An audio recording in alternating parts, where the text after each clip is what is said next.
showcase, I'm here to kind of tell you the vision that Intel has for possible what car looks like in the future. What if the car cared about you? What if the car cared who was in the vehicle, what their preferences were, what their tastes are, and what the infrastructure was around it. How long is a red light red? How long is a green light green? How long is a bus going to be at a bus stop?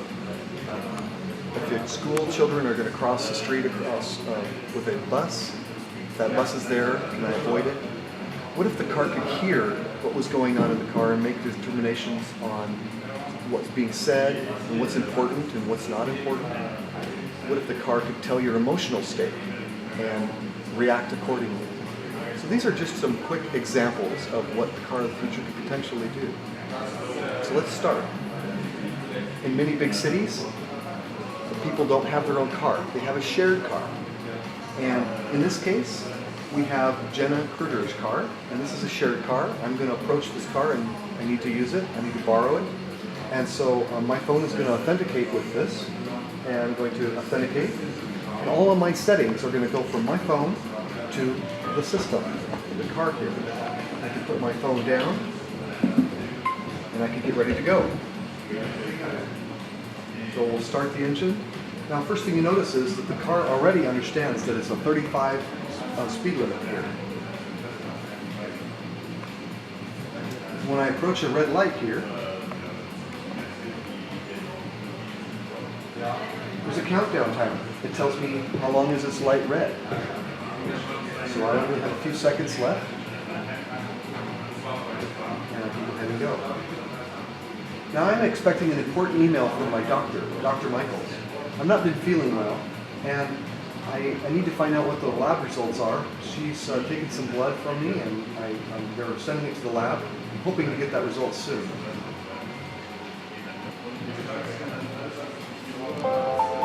Okay, so it looks like my car listened to me, it cared about me, and it told me that Dr. Michael's email came in, but it didn't display it. Why? Because it's important to the car that this is not a good time to show it to me. It's not safe.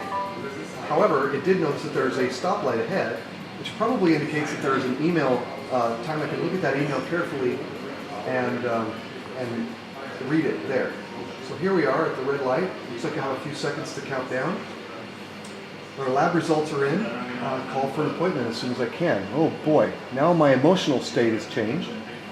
The car is probably going to understand that and respond accordingly. So if I step on the accelerator wildly because I'm now upset, the car is going to respond differently. It's not going to accelerate quite as much. It cares about me and it wants to make sure that I'm safe.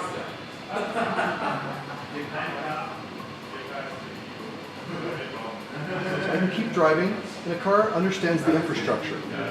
Again, infrastructure involves many things: street lights, signs, parking spaces, but also school buses. And the school bus is up ahead. Even though we can't see it, it's obvious that there is one up there. It knows about it, and it's given me a potential option to reroute around the school bus.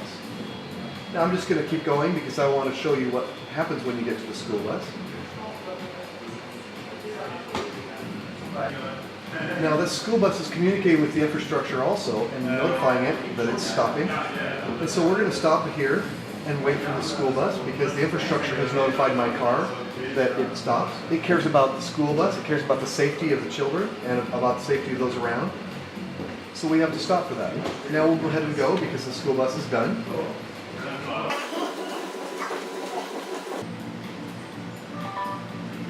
Oh, looks like my daughter Steph is calling.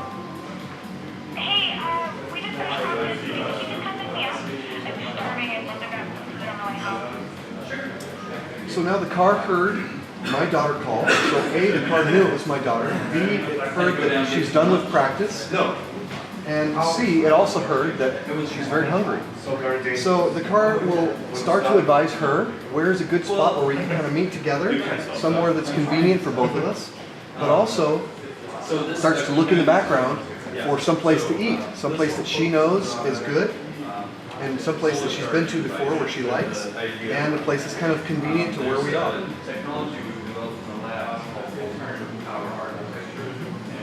So we've put a representation here of where Steph will be. We'll stop and pick her up here. She's going to come and jump in the car, and I'll play Steph for a moment here. So she's getting in here, and now her device is going to synchronize. Her music and her preferences are here. There's her music, her call list, the things she was looking at on her phone, and also have a separate map for the passenger for her. Now she likes the creamery a lot, so we're going to choose the creamery, and she's going to share that with the driver. So again, not a distraction for the driver to be doing all that, but the driver can get this. Now we say, oh yeah, we'll like this, we'll go ahead and reroute, and now we can go.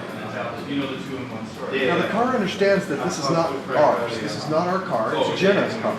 And it also knows that Jenna wants the car back at a certain time, and where she wants it. So Jenna's made a request for the car, but we have a request for the creamery as well.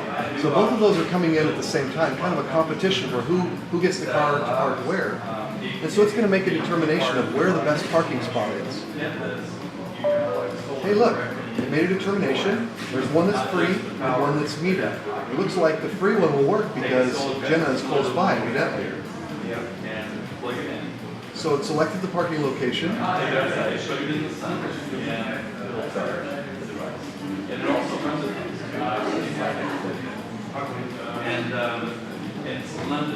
And it's choosing. You can see here that this is the parking location it is selecting. The creamery is not immediately by it. So ideally we park right by the creamery, but because Jenna has selected it and wants the car back, it's kind of made a determination that this is the optimal spot for both of us. So again, that car cares about not only you, but also about the owner of the car as well. And so now we come to our parking spot, and we do our normal parking. We're going to put this car into auto park, and it's going to go ahead and park itself. So you can see that the car in the future will really kind of care about you. It'll care about customizing, it'll care about your preferences, it'll care about your safety. And it really has the ability to listen, to understand the emotional state of the car, and also the conversations that are going in the car, and make determinations based on those factors. Hope you enjoyed it.